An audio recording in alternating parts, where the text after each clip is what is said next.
Imagine a Roman Empire that didn't just crumble in the West, but endured for another 1,000 years, evolving into something incredibly unique, complex, and really impactful. That's the Byzantine Empire, and today we're taking a deep dive into its astounding story. Our mission is basically to give you a shortcut to truly understanding this long-lived civilization. We'll pack it with surprising facts and those sort of aha moments that make history accessible and, frankly, genuinely engaging. And we're pulling all our insights from a rich, detailed source that lays out its entire history. Yeah, and what's compelling about this journey is how our source material, despite being a single text, it paints such a vivid, comprehensive picture. An empire that profoundly shaped a millennium. It really lets us trace its evolution from antiquity right through the Middle Ages, and it constantly challenges those common perceptions of what Rome truly was. Exactly. And let's start right there with those perceptions, because the name Byzantine Empire itself, it's a later invention coined after it was gone. Its citizens, for over 1,000 years, proudly called themselves Romans Romae and their land Romania. So if they saw themselves as Romans, why did Western Europe, especially after about 800 AD, start calling them Greeks instead? What was the political angle there? That's such a crucial point. It really stems from the papacy and the medieval German emperors who, after 800 AD, started to see themselves as the true inheritors of that Roman identity. So by labeling the Eastern Empire as Greek, they were, in effect, kind of trying to delegitimize its claim as the true successor to Rome. It served their own political narratives, their ambitions in the West. Okay, that makes perfect sense. But it leads to another question. When exactly did this empire truly begin? Our source makes it pretty clear there's no real consensus among historians on this. Some scholarship, often linked to, say, Greece or Eastern Orthodoxy, points to the early 300s with Constantine I. They see legalizing Christianity and founding Constantinople as the key start. Right, but then others suggest later, maybe the 7th or 8th centuries, when those linguistic and cultural shifts really solidified a more distinct identity. There's even one historian, Geoffrey Greatrex, who believes it's impossible to date precisely. And this isn't really a flaw in our understanding. It actually highlights its nature. It wasn't a sudden creation, but more of a continuous, transforming entity evolving directly out of the original Roman Empire. Right. So the key takeaway for us, for you listening, is that we're not looking at a new empire, but a continuous Roman Empire that just shifted its heart eastward to the magnificent city of Constantinople. This Eastern Roman Empire didn't just survive the fall of the West in the 5th century AD. It actually thrived until 1453. That's over 1,000 years. It became this vital bridge between the ancient world and the late Middle Ages.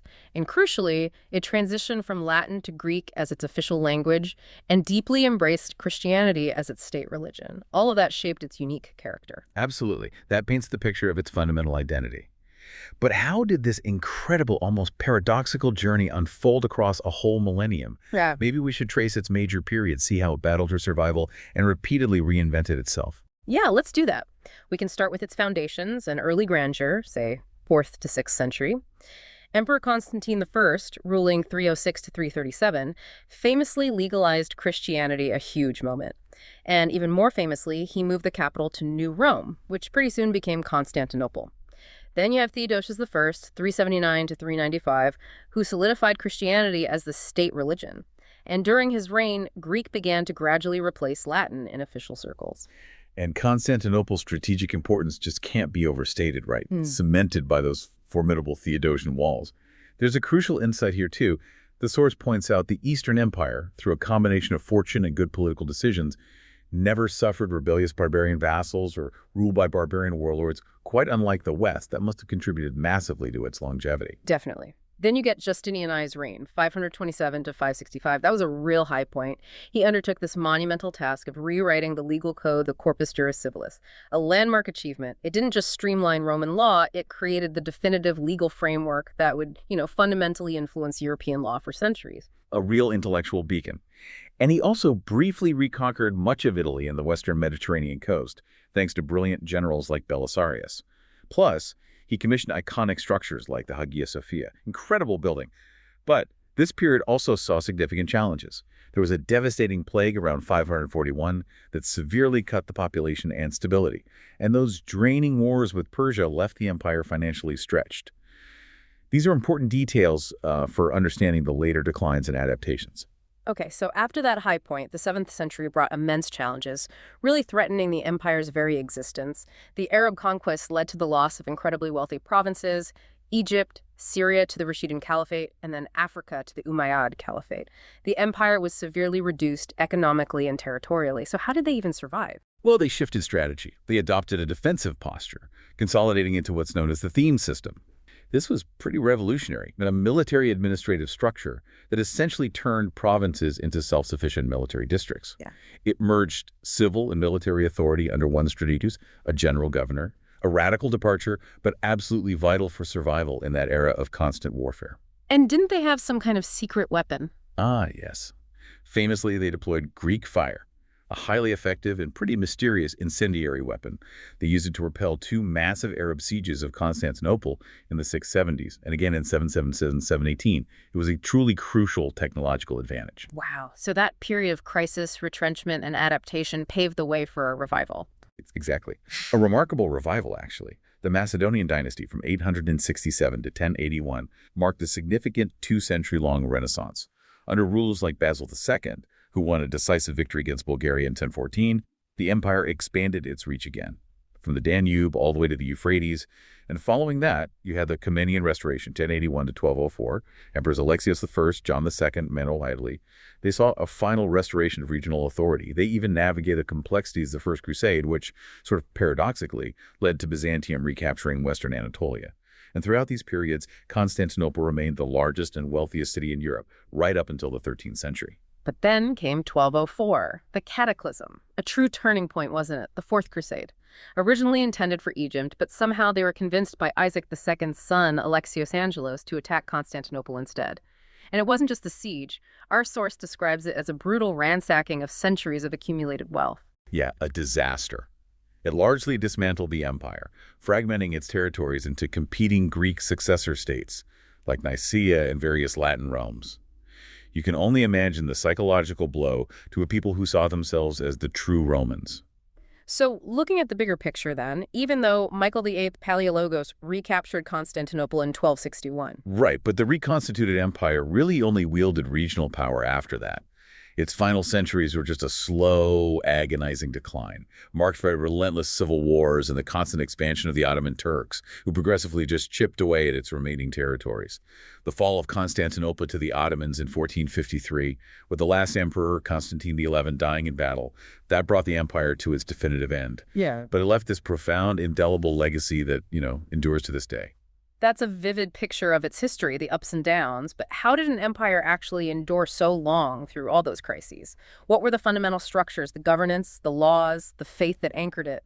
Well, going back to the 4th century, reforms by Diocletian and Constantine organized the empire into dioceses and praetorian prefectures. They thoughtfully separated military and civil administration. But, as we mentioned, because of the empire's constant fight for survival, by the 7th century, those prefectures were abandoned. Provinces got reorganized into themes, or themata. These military administrative units each governed solely by a strategos, the general governor. It was a truly radical shift, merging powers out of necessity. And the central government stayed strong through this. Yes, the central government, focused on the military, foreign relations, law, and taxes, remained remarkably strong. The Senate, though, evolved into a more ceremonial body within the imperial court system. Okay, and the legal system. You mentioned Justinian. Right, that's a crucial aspect. The evolution of their legal system became one of its most enduring contributions. First, you had Theodosius II's Codex Theodosianus, which formalized Roman law. But the real magnum opus was Justinian Siccos's Corpus Juris Civilis, a complete standardization of imperial decrees that became the definitive legal authority. It was so influential that Western Europe actually inherited much of its law through Latin texts derived from this very work. Wow. And it kept evolving after Justinian. It did. After the 7th century Arab conquests, law became more tied to Christianity. This influenced Emperor Leo III's Ecloga, which emphasized humanity and inspired practical texts like the Farmer's Law. And later, Leo II compiled the Basilica, a massive 60-book work in Greek, which became the foundation of all later Byzantine law. And faith, Christianity, it wasn't just a state religion, it really shaped everything. Absolutely. Legalized by Constantine, made the state religion by Theodosius III, it deeply shaped every aspect of Byzantine life. But this also brought significant internal disputes. Early controversies like Arianism, the belief that Christ wasn't divine in the same way as God the Father, and later monophysitism, arguing Christ had only one integrated nature. These led to deep theological divisions. They even split the church into Chalcedonian, Monophysite, and Nestorian branches early on. Which leads us, I guess, to the big split. How did these internal divisions, plus all the external pressures, contribute to the East-West schism, the break between Catholicism and Orthodoxy? Well, it wasn't one single thing, obviously. Cultural differences naturally began to divide the Christian churches of the East and West over time. The Slavic settlement of the Balkans physically disrupted communication lines between Rome and Constantinople, then Arab and Lombard invasions, plus an increased Frankish presence in the West, further deepened this estrangement. Little things started to matter more. Like differences in ritual. Exactly.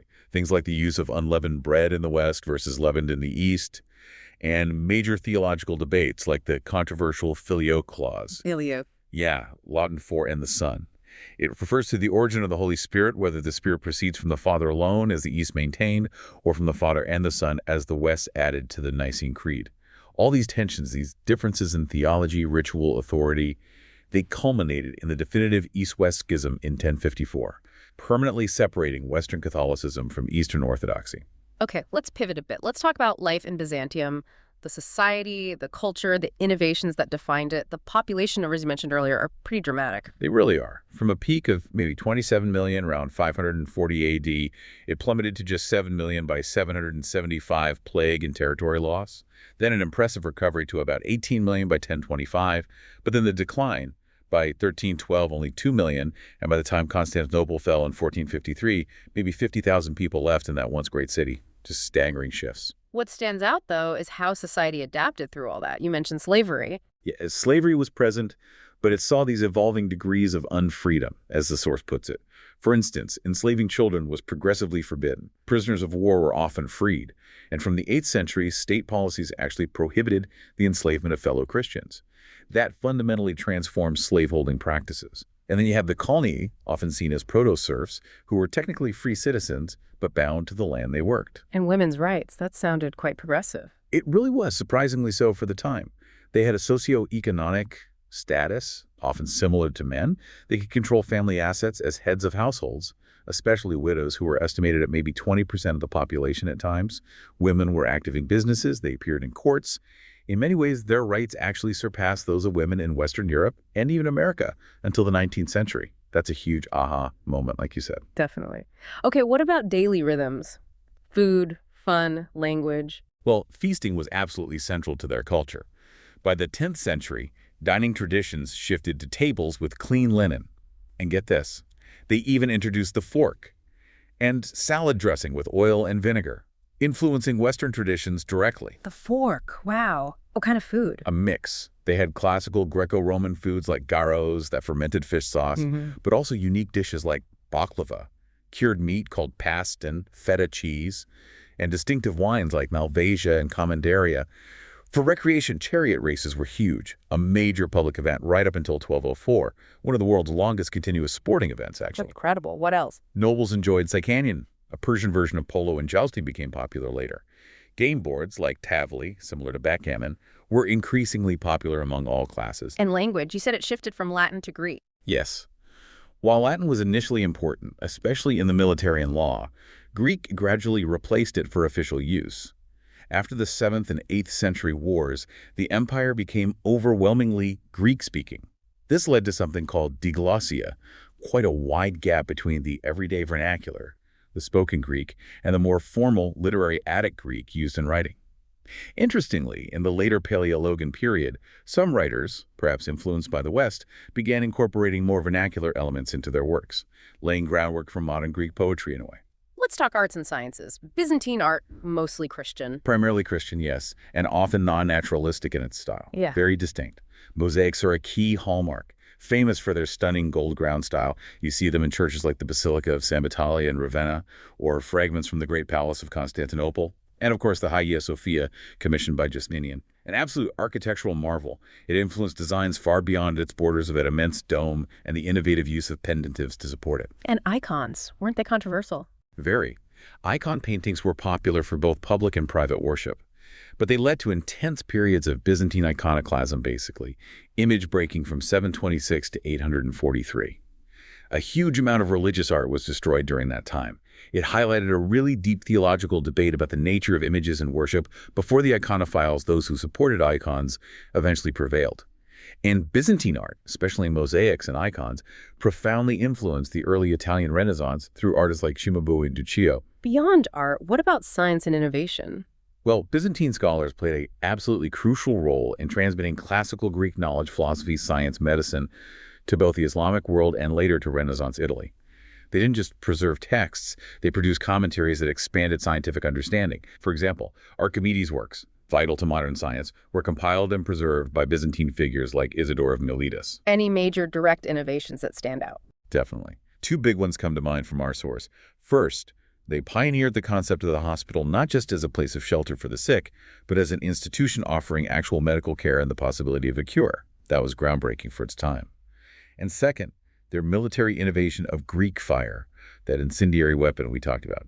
First appearing around the 674-678 siege of Constantinople, it was so effective it literally saved the empire multiple times and remained a closely guarded state secret for centuries. Also things like the riding stirrup, which transformed cavalry, and the lateen sail.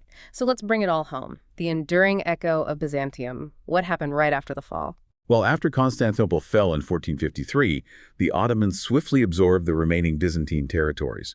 They dismantled the political institutions, obviously, but they allowed the Orthodox Church to manage the affairs of the Orthodox Christian population, who became known as the Rum Millet, the Roman nation within the Ottoman Empire. This political void, combined with Byzantium's cultural heritage, led Russia to develop the Third Rome doctrine, positioning Moscow as the successor to Rome and Constantinople, emphasizing its distinct cultural and religious path.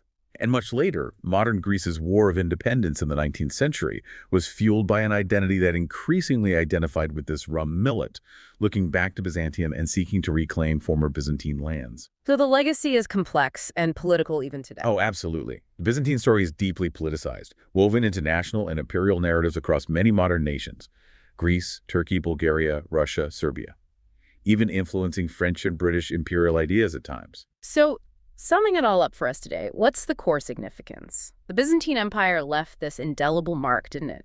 It was this distinctive blend: Roman political traditions, Greek literary heritage, and Christianity. It provided a kind of civilizational framework for much of medieval Europe. Exactly. And it acted as a crucial shield for centuries, protecting nascent European societies from various forces coming from the Eurasians, steppe Avars, Bulgars, Pechenegs, Turks. Its legal codes, stemming from Justinian, profoundly influenced civil law traditions across continental Europe, Russia, Latin America, Ethiopia, maybe even influencing Islamic legal traditions, though that's debated. And critically, it preserved and transmitted classical learning, the Greek manuscripts. Absolutely critical. That preservation fueled the intellectual revival that sparked Italian humanism and the Renaissance. It also shaped Orthodox Christianity, which continues to define much of Eastern European identity today. And it developed the Glagolitic alphabet, which then evolved into the Cyrillic script, the first literary language for the Slavs, forming the educational foundation for basically all Slavic nations. So the Byzantine Empire's story is, as you say, incredibly complex, deeply politicized, woven into the identity of so many places. It really challenges us to look beyond simple narratives, doesn't it? To see the fluid, interconnected nature of history. It really does. It shows how identities are often constructed, negotiated, and constantly evolving over time. Which leaves us with maybe a final provocative thought for you, the listener, to mull over. How does the Byzantine Empire's remarkable longevity, its constant adaptation, this blend of seemingly disparate cultures, Roman, Greek, Christian height, how does that challenge our modern notions of what an empire or even a nation truly is? What can this new Rome teach us about the enduring power of cultural identity and resilience in the face of just relentless change? Something to think about. We definitely encourage you to keep exploring this rich history for yourself.